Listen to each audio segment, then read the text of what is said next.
Para iniciar nuestra clase vamos a recordar que ya manejamos lo que son los adaptadores, que ya sabemos que hay flujos de datos que nos permiten llevar y traer información, que podemos trabajar con los archivos a través de esos flujos que van a ser archivos binarios o vamos a también poder crear archivos de texto.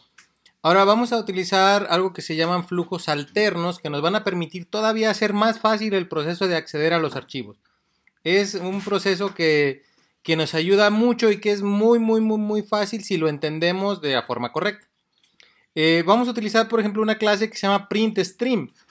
La clase PrintStream es una clase para crear un flujo de impresión, un flujo de salida a donde tú quieras. Dice aquí es como la del system.out, por lo que logra tener todos los métodos print y println que hemos manejado siempre. Entonces ahora lo único que vamos a tener que definir aquí es un PrintStream, el nombre de tu PrintStream, igual a new, la clase PrintStream, y pasarle dónde quieres que va a depositar ese flujo de información que sea. Entonces va a ser aquí a un archivo. Y dice aquí, ojo, nota, solo es posible utilizarlo con archivos binarios. Ya habíamos visto la vez pasada que es más fácil, más simple y más cómodo si nosotros nos acostumbramos a utilizar todos los flujos binarios en lugar del file reader y file writer, utilizar más bien los elementos de file input stream y file output stream para poder tener los flujos y en los flujos poder manipularlos. Recordemos que los flujos es como si fuera agua que va a ir corriendo y nosotros vamos a ir acomodando esos flujos como nosotros los vayamos necesitando. Entonces, si nosotros le ponemos una tubería para que vaya al fregadero, pues ya podemos lavar los trastes. Si le ponemos una tubería que vaya al baño, pues entonces ya podemos lavarnos las manos allá en el lavabo del baño o para poder bajarle a la palanca. Si nosotros le ponemos tubería que vaya hasta el lavadero, pues entonces ya podemos lavar ropa. Eso es lo que es la esencia general de los flujos. O sea, los flujos son generales y tú los puedes ir redirigiendo y acomodando a donde tú necesites. Por eso es más fácil trabajar con flujos que con elementos de texto. Entonces, una vez que ya tenemos el PrintStream, que como se define aquí, nosotros ya podríamos trabajar con cualquier println que como nosotros lo estuviéramos manejando. Voy a hacer un ejemplo con esto para que lo vean. Entonces, aquí voy a crear un nuevo archivo, una nueva clase, que se va a llamar print.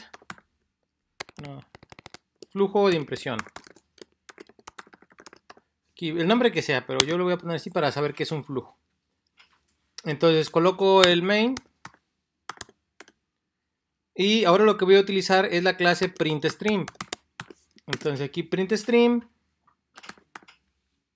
Vean que sigue siendo de Java.io y también va a generar excepciones. Entonces ahorita lo revisamos. PrintStream. PS le voy a colocar aquí igual a new PrintStream. Y recibe un file, un output stream, o un archivo, o un string name de un archivo, o lo que tú necesites. Podemos ponerle ahí directamente el nombre, o podemos utilizar un file output stream. Dependiendo qué tengas. Si tú nada más quieres poner el nombre, pues lo pones el nombre. Entonces yo voy a poner aquí el nombre. Te voy a colocarle aquí flujo.txt.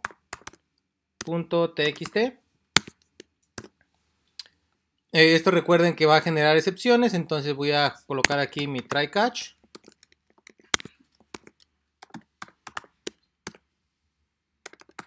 De IO exception.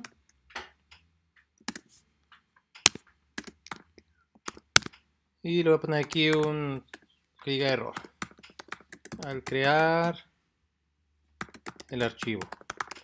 Entonces aquí se fijan ahora lo siguiente es que si ya tengo el PrintStream, cuando yo coloque ps punto, voy a tener todos los métodos print y todos los métodos println que he estado utilizando con el system.out. Entonces es muy fácil porque ahora puedes mandarle al archivo lo que tú necesites.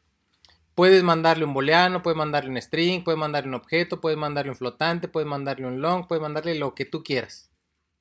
Entonces ahorita voy a hacer la prueba, por ejemplo, con un texto. Entonces aquí voy a ponerle ps y ps.println, por ejemplo, y aquí definirle hola, este es un texto de PS, de print stream.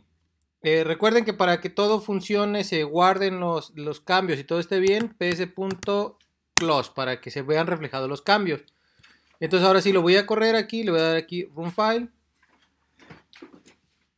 Esperemos acá que nos diga que todo está bien, no hubo errores. Eso significa que en la carpeta del proyecto, que es bórrame 25 si mal no recuerdo, está un archivito que se debe llamar flujo.txt, que es este que está aquí. Y si lo abro, el contenido dice, hola, este es un texto de PS. Esto es sumamente interesante porque ahora, déjame cerrar esto para que no nos esté marcando nada. Porque ahora ya puedo mandar cualquier elemento al print stream como si fuera un system.out.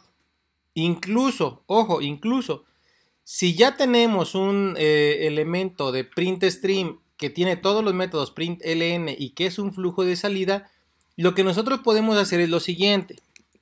Revisen esto, le voy a poner aquí un shout. Hola, otro shout. ¿Cómo estás? Otro shout. Que diga bien, gracias. Si yo ejecuto esto, vean que le voy a dar aquí run file y lo voy a ver aquí en la consola. ¿Por qué lo voy a ver en la consola? Porque tengo un system.out y el system.out está apuntando a la pantalla, en este caso a la consola, que sería lo que yo voy a estar viendo aquí. Pero como al final de cuentas ya tengo el print stream, hay un método muy interesante de system.out que se llama system.setout. System.setout. Y se fijan, en el setout hay un flujo que se llama printStream, que es justo el que nosotros ya tenemos aquí, un elemento de clase printStream. Entonces vamos a irle aquí setout ps. Esto lo que va a hacer es que va a cambiar ahora el system.out, que originalmente estaba apuntando a la consola, ya no apunta a la consola, ahora va a apuntar a este archivo que se llama flujo.txt. Si lo vuelvo a ejecutar, vean que ya no me aparece aquí nada. Pero si abro el archivito que dice flujo, aquí está, hola, ¿cómo estás? Bien, gracias. ¿Por qué? Porque el flujo se redirigió. Entonces, si la tubería iba hacia la pantalla, pues yo le conecté una nueva tubería que va hacia el archivo. Y entonces todo el flujo que yo tenía con system.out ya no lo voy a ver en pantalla, lo voy a ver en el archivo.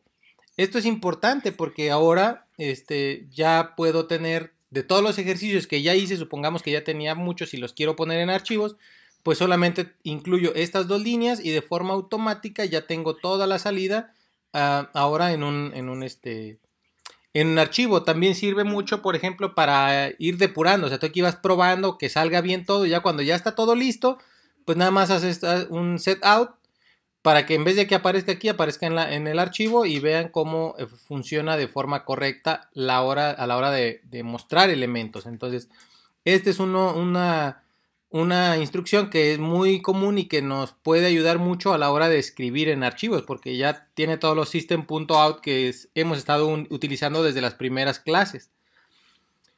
A partir de eso también podemos ver que existe otro que se llama Scanner, que ese Scanner ya lo hemos visto muchas veces porque lo que nosotros definimos aquí es que originalmente nos sirve para leer desde el teclado.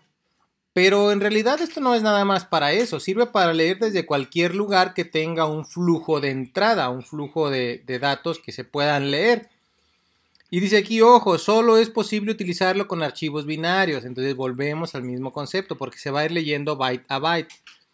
Entonces aquí vamos a utilizar todo el concepto ahora, pero ahora de escáner, lo voy a mostrar acá.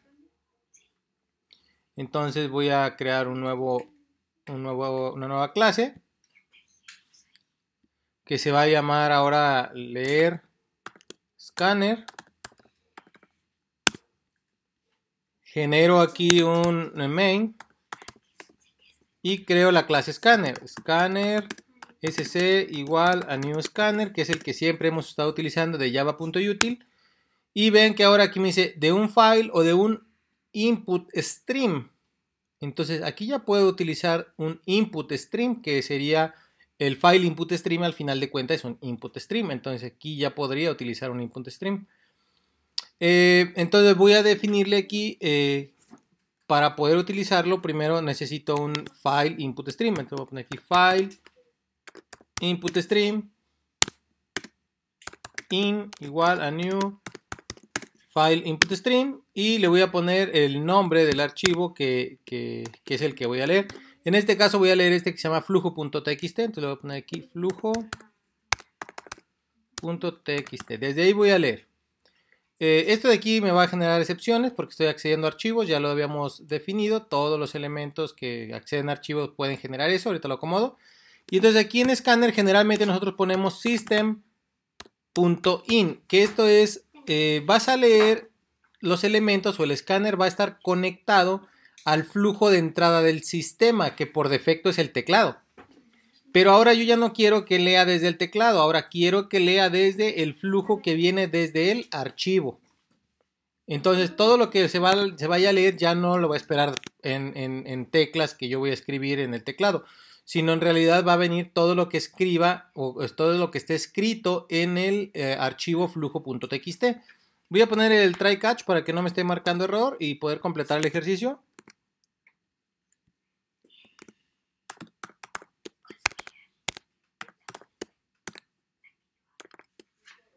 IO exception.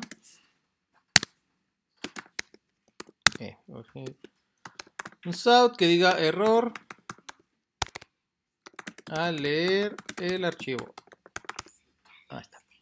Entonces, si se fijan ahora ya no me marca errores y el input stream está conectado a flujo.txt, el cual a su vez va a estar conectado a scanner. Entonces, cuando yo le diga sc.next, lo que se va a traer no va a ser desde el teclado, sino lo que se va a traer va a ser lo que tenga el archivo. Entonces lo voy a colocar ahí. Recuerden que next va a traer la primera palabra hasta donde encuentre un enter o hasta donde encuentre un espacio. Y lo voy a poner aquí. Con un south. Bueno, aquí. Este lo voy a colocar acá adentro para ver qué tiene. sc.next. Ahí está. Entonces ahora lo voy a ejecutar. Y me dice hola, ¿por qué? Porque el flujo ya vino aquí y se trajo este pedacito que está aquí. Si nosotros hubiéramos escrito números y le decimos tráete el número 5, tráete el número, un número flotante, un número entero, también funciona porque en realidad todo lo que encuentre ahí lo va a traer. Me va a marcar error si lo que tiene, por ejemplo, ahí es una letra y tú quieres leer un número. Ahí sí te va a marcar un error. Ahorita hago un ejemplo para que vean cómo está el concepto. Ahora, lo que nosotros hicimos la vez pasada es utilizar un while para ir leyendo parte por parte. Entonces aquí también lo voy a utilizar. Aquí voy a poner while. Pero la vez pasada lo que nosotros teníamos con el while era que si nosotros encontrábamos un -1 ya habíamos llegado al final. Y en el caso del de texto, cuando leíamos por líneas, nosotros definíamos que si era nulo, entonces ya le parábamos. Pero Scanner tiene un método muy importante. Entonces lo voy a colocar aquí. sc.hasNext. Me permite saber si hay cosas más para leer. Entonces, si hay más cosas para leer, entonces ve y léela. Y lo imprimes. Y luego regresas y preguntas, ¿todavía hay más cosas que leer? Si la respuesta es sí, entonces vas a ir a leerla y luego la pintas. Entonces ahora lo voy a poner aquí, lo voy a correr. Y vean cómo me dice, hola, ¿cómo estás? Bien, gracias. Te lo trae todo, línea, palabra por palabra. Si yo le pongo aquí en vez de next, le pongo next line, pues se va a traer toda la línea. Entonces vean la diferencia. Me va a traer hola como la primera línea, ¿cómo estás? Como la segunda línea y bien, gracias como la tercera línea. Este elemento es muy importante porque este elemento que está aquí me permite entonces leer lo que sea que haya en el archivo. Si por ejemplo aquí en el flujo de impresión, en lugar de estar escribiéndole letras, por ejemplo voy a imprimir números, por ejemplo voy a poner aquí 200 y luego le voy a poner aquí un 300 y luego aquí voy a colocarle a lo mejor un 600. Esto de aquí cuando yo lo ejecute, ¿sale? Aquí se fijan, no hay errores. ¿Qué hay en el archivo? 200, 300 y 600. Cuando yo lo lea, pues lo va a traer de la siguiente forma. 200, 300, 600 sin ningún problema. Pero si yo sé que esos elementos son números, entonces aquí podría poner un next int para que lo que me traiga sean números, no me traiga letras. Esto sería un texto. Pero si yo lo quiero como números, entonces ahora lo ejecuto y ahí están 200, 300 y 600, pero ya ahora como números, los cuales ya los podría sumar, los podría restar, los podría multiplicar o podría hacer lo que yo quisiera. A diferencia del texto, donde el texto son letras y no se pueden sumar ni restar. Pero ahora con el next int sí se puede. Entonces si yo acá, por ejemplo, en el de impresión, en vez de eso, lo que yo coloco sería un 20.9 y luego un 30.0 y al final un 600.99. Esto, al no tener la F, esto va a ser un doble, recuerden. Entonces yo lo voy a ejecutar aquí. Se guardaron los dobles, veamos que ahí están los dobles que yo necesito. Ahora cuando los lea esto me va a marcar un error porque no son enteros y me va a marcar aquí una excepción del tipo input mismatch exception. Recuerden que el input mismatch exception es porque yo esperaba que me diera números, pero yo no encontré números enteros, encontré flotantes. Entonces para poder leerlos debería ser un next double. Y ahora cuando lo ejecute ya no me marca error porque ya trajo los dobles que están almacenados en el archivo. Entonces esto es importante para poder trabajar todo de forma correcta, digamos, sin ningún problema. A partir de estos elementos que nosotros tenemos, ya es todavía mucho más simple el poder acceder a un archivo tanto para leer como para escribir, porque realmente ya lo tenemos. O sea, no es nada nuevo el hecho de utilizar Scanner. La única diferencia es que ahora en vez de tener aquí un system.in va a tener el flujo que pertenece al archivo para poder leer tanto dobles, enteros, flotantes o lo que tú necesites. Y a la hora de escribirlos es todavía también muy simple porque son system.out, systems que ya es manejado desde el inicio, solamente que ahora en vez de ponerlo en la pantalla lo estás colocando en un flujo de salida que en realidad va a ser un archivo. Entonces estos elementos que estoy mostrando aquí son elementos muy importantes, muy interesantes que les pueden ayudar mucho a la hora de acceder a los archivos. Voy a ir a otro pequeño tema que es la parte de administración de los archivos.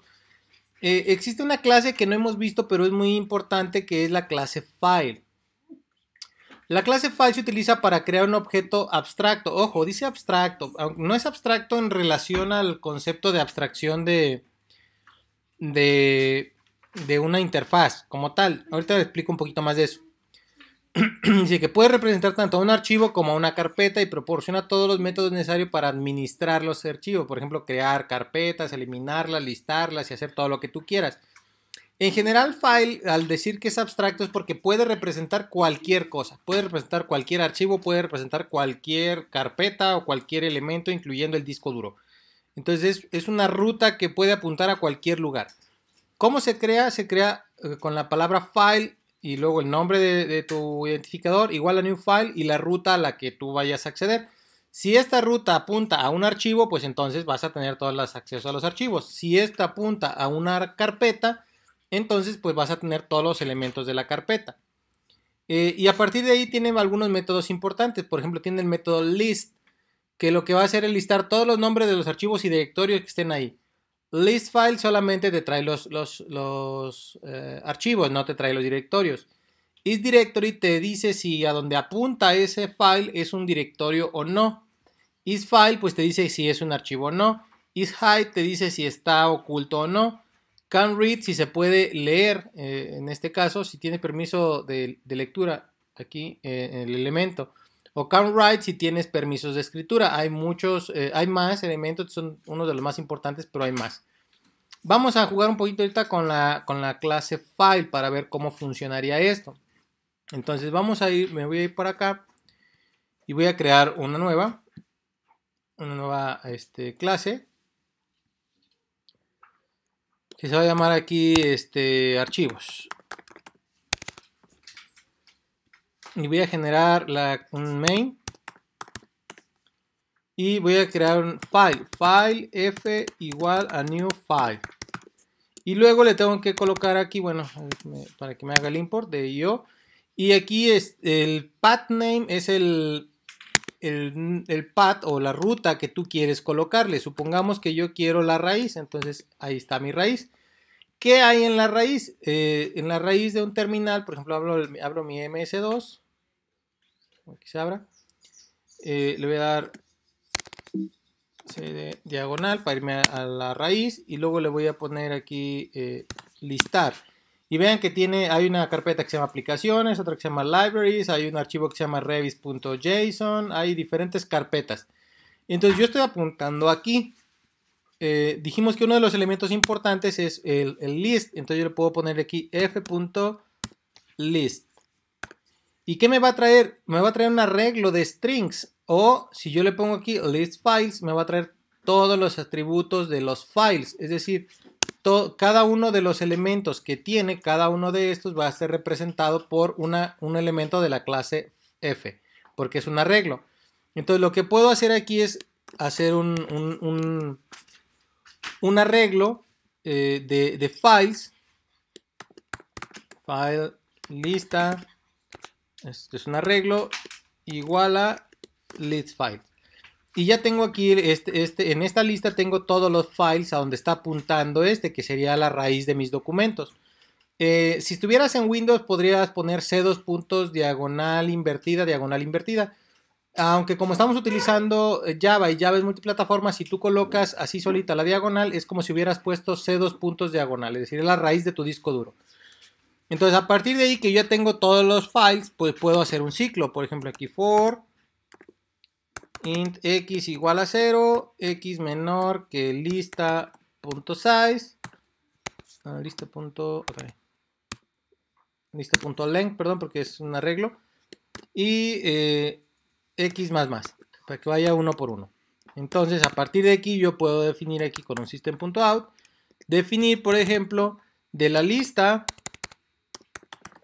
en la casilla x punto y que me dé si se puede ejecutar, si no se puede ejecutar, que me dé el nombre, que me dé si es directorio o no, si es un archivo o no, que me dé su tamaño, si se puede leer, se puede escribir o cambiarle para que se pueda leer o se pueda escribir. Aquí también puedo cambiarlo aquí, puedo renombrarlo, puedo hacer muchas cosas con ellos.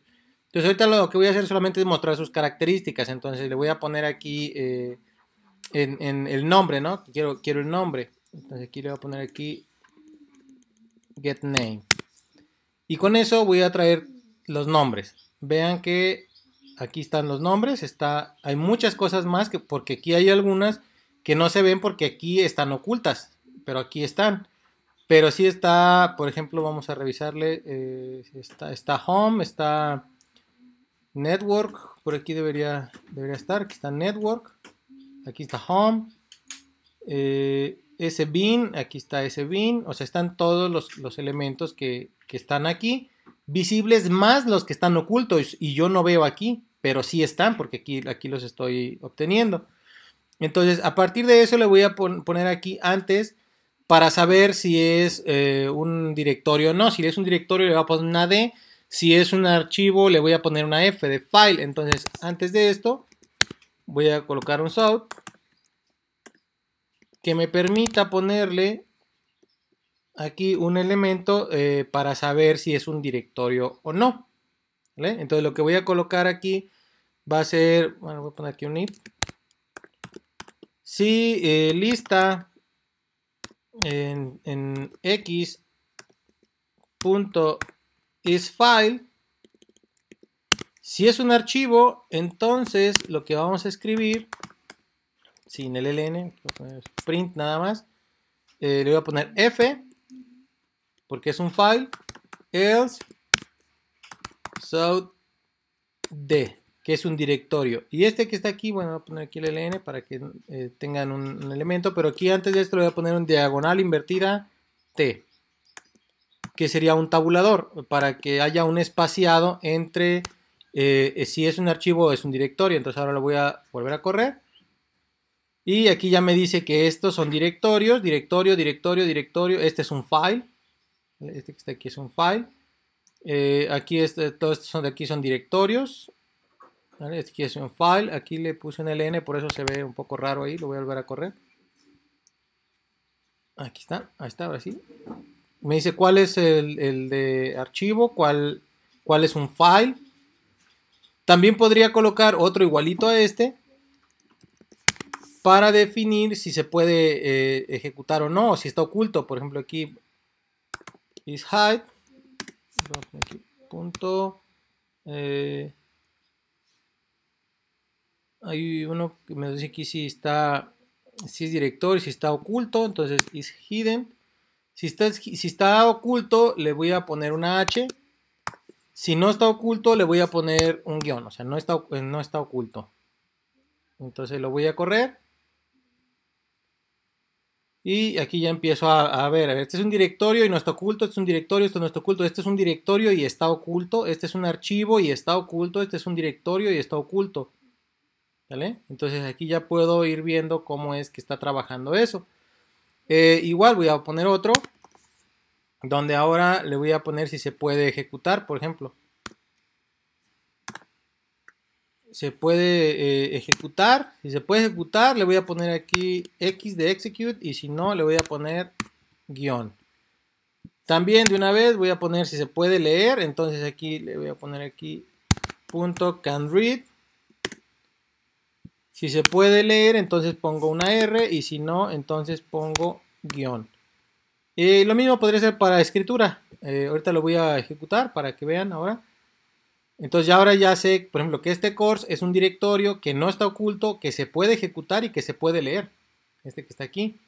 Pero si yo quiero el que dice .db, este es un directorio que está oculto. Aunque se puede ejecutar y leer, está oculto, no está ahí.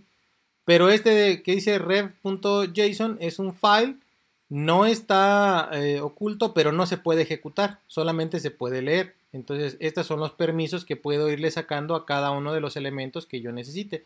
Obviamente, si aquí yo cambio de carpeta, ya no quiero ese, quiero que diga USR de users, y lo ejecuto, creo, a ver si no me equivoco, ahí está. Entonces ahora ya entré a la carpeta de users, que sería aquí entrar, cd users, y darle list. En el caso de Windows no se usa list, se usa dir. Ah, caray, ls. Y aquí está X11, X11R16, está bin, aquí está bin, está lib, están todos los que están aquí. Aquí no Profe, hay ¿en Windows carpetas qué era? ocultas. ¿Alguien tiene Profe, duda? ¿en Windows cómo era? En Windows Ah, utilizas el comando dir, no puedes utilizar ls. Aquí en la terminal, en ok, la línea de gracias. comandos. Ajá, gracias. Sí. Entonces aquí ya podemos hacer eso y podríamos cambiar nombres y cosas por el estilo. Y empezamos aquí a hacer cosas que no debiéramos si alguien está pensando, por ejemplo, en hacer una aplicación dañina, ¿verdad? Porque al tener acceso ya a los archivos, pues ya tú le pasas a tu compañero un archivito diciéndole, ay, mira, es el crack de FIFA.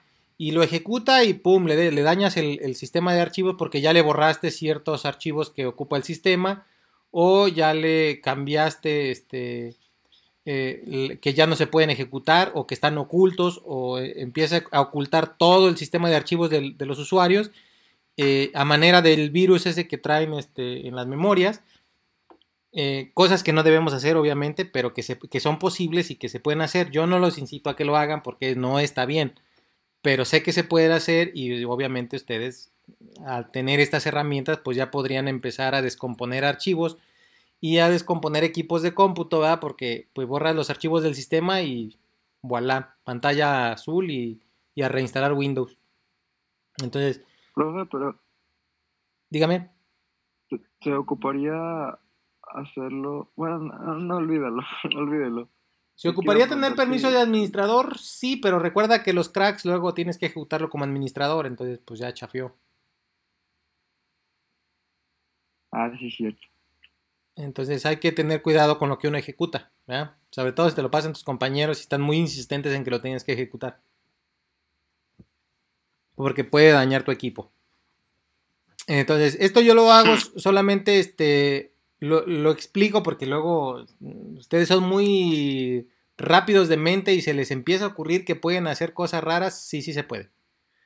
Se pueden cambiar archivos, se pueden cambiar contenidos, se pueden cambiar rutas, se pueden cambiar todo lo que tú quieras a través de los files que nosotros tenemos aquí. Entonces, el acceder a un file es muy importante y los virus así funcionan. Por ejemplo, el virus lo que va a hacer es agarra tu directorio raíz y se copia ahí, pero luego entra a todos los directorios que haya y también se copia ahí. Y luego a cada uno de ellos y se copia ahí. Entonces quitar un virus no es nada más ir a quitar a veces un archivo, sino que está regado por todo tu sistema porque se copió en mil cantidades de veces y se hace con archivitos o con programas como este, muy simples, pero que en realidad pues empiezan a ejecutar códigos que no deberían ejecutarse.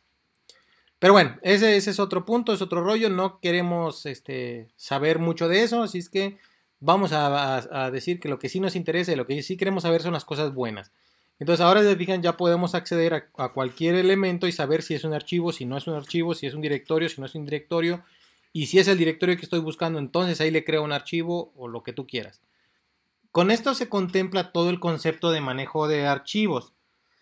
Nos falta una clase, solo una clase para terminar todo el concepto de archivos y de toda la materia. En la siguiente clase les voy a mostrar cómo es que podemos escribir todo un objeto y luego leer un objeto. Solamente ya para terminar esto, voy a eficientar esto porque esto de aquí no es eficiente, se ve muy feo. Voy a hacer lo mismo pero de una forma diferente, ¿sale? Te voy a borrar todo este for aquí que está feo. Vamos a optimizar todo esto para que no se vea tan feo.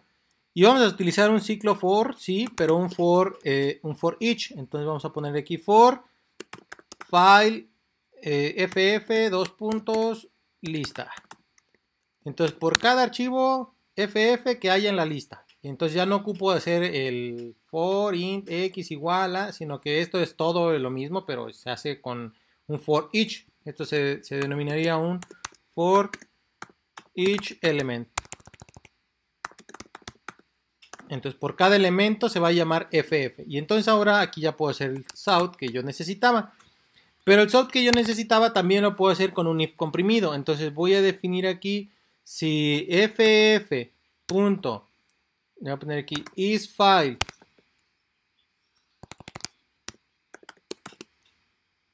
si ff isFile y luego le pongo la pregunta, entonces aquí voy a colocar f dos puntos d. Entonces ahora si esto es verdadero va a pintar una f. Si esto es falso, va a pintar una D. Es un if como el que yo tenía la vez pasada, pero reducido. Entonces, se lee como si el archivo, si el FF es un archivo, entonces todo esto vale F. Si no, todo esto vale D. Entonces aquí ya de forma automática ya tengo todo el if que estaba allá. Y lo puedo ir replicando. Entonces ahora aquí tenía otro que si era archivo, el otro era si estaba oculto, es hidden. Si está oculto le ponemos H y si no le ponemos guión. También podemos utilizar el otro que teníamos que era .canExecute. Si se puede ejecutar colocamos una X y si no colocamos un guión. Hago otro aquí y definimos que tenemos el de leer. Entonces por aquí .canRead. Si se puede leer escribimos una R y si no ponemos un guión. Y al final colocamos el south con el nombre. ff.getName.